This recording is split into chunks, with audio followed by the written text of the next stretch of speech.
दिसंबर 2025 के महीने में जब ये खबर आई कि कुछ रिलीजियस ग्रुप आईपीएल में बांग्लादेशी प्लेयर मुस्तफिजुर रहमान को खेलने से रोकने के लिए पिच खोदने की धमकी दे रहे हैं, तो यह सिर्फ एक नॉर्मल न्यूज स्टोरी नहीं, बल्कि ये न्यूज हमारे समाज के मौजूदा मेंटल स्टेट का एक एक्सरे बन गई। हम सभी जानते हैं कि बांग्लादेश में हिंदुओं पर अत्याचार हो रहे हैं। टीपू चंद्र दास की हत्या और मंदिरों पर हमले जैसी खबरें किसी भी नॉर्मली शांत रहने वाले इंसान का खून खौलाने के लिए काफी है। लेकिन असली सवाल ये है कि हम अपना गुस्सा किस पर निकाल रहे हैं। क्या किसी प्लेयर को आईपीएल में खेलने से रोक देने से ढाका में कट्टरपंथी सुधर जाएंगे? क्या पिच खोदने से चटगांव में हिंदुओं की सुरक्षा सुनिश्चित हो जाएगी?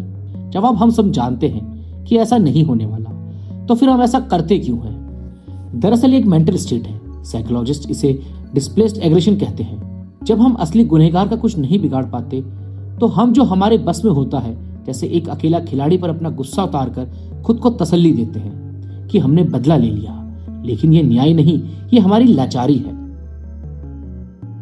इससे पहले कि हम सीमा पार की घटनाओं पर अपना रिएक्शन दें, हमें अपने देश के अंदर झांकना होगा। क्या हम वही नहीं कर रहे जिसका आरोप हम दूसरों पर लगाते हैं? हाल ही में देहरादून में एंजल चकमान नाम के एक नॉर्थ ईस्ट के छात्र की हत्या कर दी गई। उसका कसूर सिर्फ इतना था कि उसने खुद को चीनी या मोमो बुलाए जाने का विरोध किया।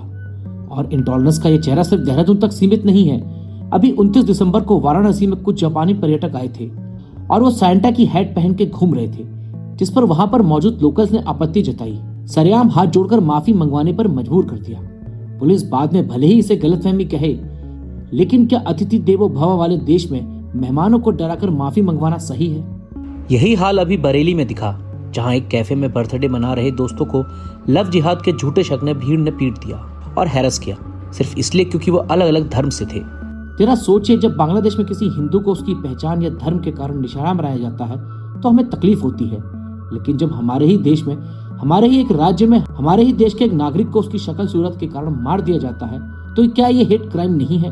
यह हिपोक्रेसी ही समाज की असली बीमारी है। जब हम माइनॉरिटी होते हैं तो हम सेफ्टी और ह्यूमन राइट्स की मांग करते हैं, और जब हम मेजॉरिटी में होते हैं तो हम दूसरों को डराते हैं, जैसे हमने देहरादून में नॉर्थ ईस्ट के छात्र के साथ किया। नफरत का कोई धर्म या देश नहीं होता। नफरत का स्वभाव एक जैसा होता है, ताकतवर द्वारा कमजोर को दबाना, चाहे वो ढाका हो या फिर देहरादून। यह समस्या सिर्फ भारत या बांग्लादेश की नहीं। इतिहास गवाह है कि जब भी दो देशों या समुदायों में तनाव होता है तो सबसे पहले सॉफ्ट टारगेट्स को निशाना बनाया जाता है। जब 2001 में अमेरिका पर 9/11 का टेररिस्ट अटैक हुआ तो अमेरिकियों में गुस्सा था। ओसामा बिन लादेन उनका दुश्मन था, लेकिन अमेरिका की सड़कों पर किसे मारा गया? बलवीर सिंह सोढी को। जी हाँ, वो एक सिख थे, पगड़ी पहनते थे। गुस्से में अंधे लोगों को लगा कि पगड़ी मतलब ओसामा। एक निर्दोष व्यक्ति जो अमेरिका से प्यार करता था, उसे नफरत की आग में जला दिया। क्या इससे आतंकवाद खत्म हुआ? नहीं, इसने सिर्फ अमेरिका के माथे पर एक और कलंक लगा दिया। जब रूस ने यूक्रेन पर हमला किया तो वेस्ट ने रूसी म्यूजिशियन, ओपेरा सिंगर और टेनिस खिलाड़ियों पर बैन लगा दिया।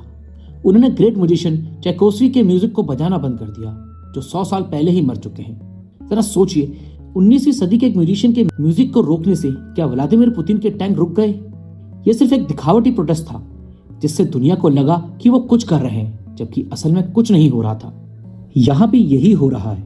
हमास के गुनाह की सजा गाजा के आम बच्चों को मिल रही है, और इजराइल की सरकार के फैसलों की सजा दुनिया में घूम रहे इजरायली स्टूडेंट को मिल रही है। बदला आम इंसान से लिया जा रहा है, जबकि पॉलिसी मेकर आराम से घूम रहे हैं। मुस्तफिजुर रहमान का मामला भी इसी सिंबॉलिक जस्टिस का हिस्सा है।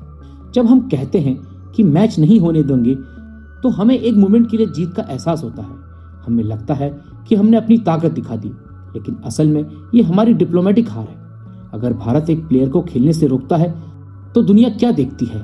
दुनिया बांग्लादेश में हिंदुओं पर हो रहे अत्याचार को नहीं देखेगी, बल्कि दुनिया यह देखेगी कि भारत एक प्लेयर को सेफ्टी नहीं दे पाया, और इस तरह अनजाने में हम बांग्लादेश के उन कट्टरपंथियों की मदद कर रहे हैं। और वो यही तो चाहते हैं कि भारत भी रिएक्शन दे, ताकि वो अपने लोगों को कह सकें कि देखो, भारत भी मुसलमानों के खिलाफ है, इसलिए हमारा हिंसा करना जायज है।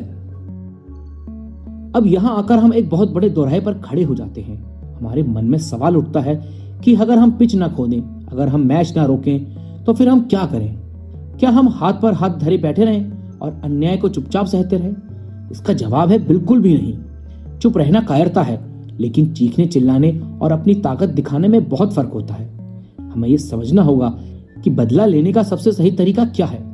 जरा ठंडे दिमाग से सोचिए, एक क्रिकेट का मैदान खोद देने से या एक खिलाड़ी को डराने से हम दुनिया को क्या संदेश दे रहे हैं। हमें यह समझना होगा कि असली चोट तब लगती है जब वार डिप्लोमेटिक होता है, जब सरकारें बात करती हैं, जब आर्थिक सैंक्शन लगते हैं, जब वीजा के नियम सख्त होते हैं। वो होता है असली बदला। एक अकेले क्रिकेटर को रोकने से ऐसा है जैसे हम किसी बड़ी बीमारी का इलाज सिर्फ एक बैंडेड लगाकर करने की कोशिश कर रहे हैं। यह गुस्सा तो दिखाता है पर समझदारी नहीं। और इससे भी गहरी बात यह है कि इस लड़ाई में हमें अपनी पहचान नहीं खोनी है। अगर सीमा पार बैठे कुछ लोग नफरत के नशे में चूर हैं और जवाब में हम भी वही नफरत फैलाने लगे, तो फिर उनमें और हम में क्या अंतर रह जाएगा। हमारी असली ताकत हमारी लाठियों में नहीं, बल्कि हमारे लोकतंत्र और हमारी सहनशीलता में है।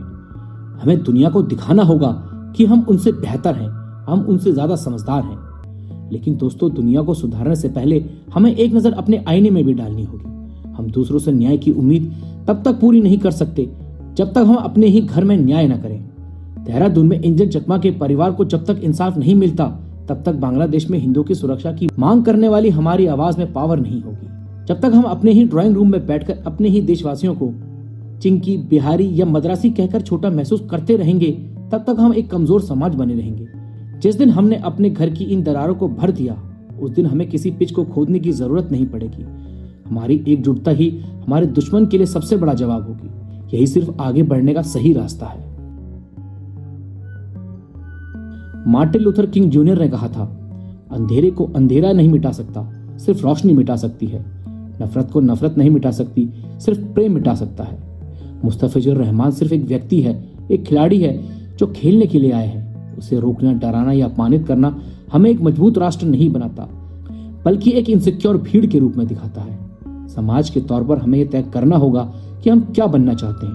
एक ऐसा देश जो हर इवेंट पर बिना सोचे समझे भावनाओं में बहकर रिएक्शन दे, या फिर एक ऐसा देश जो अपनी डिग्निटी और कानून के साथ मजबूती से खड़ा है और सही जगह पर एक्शन लेता है।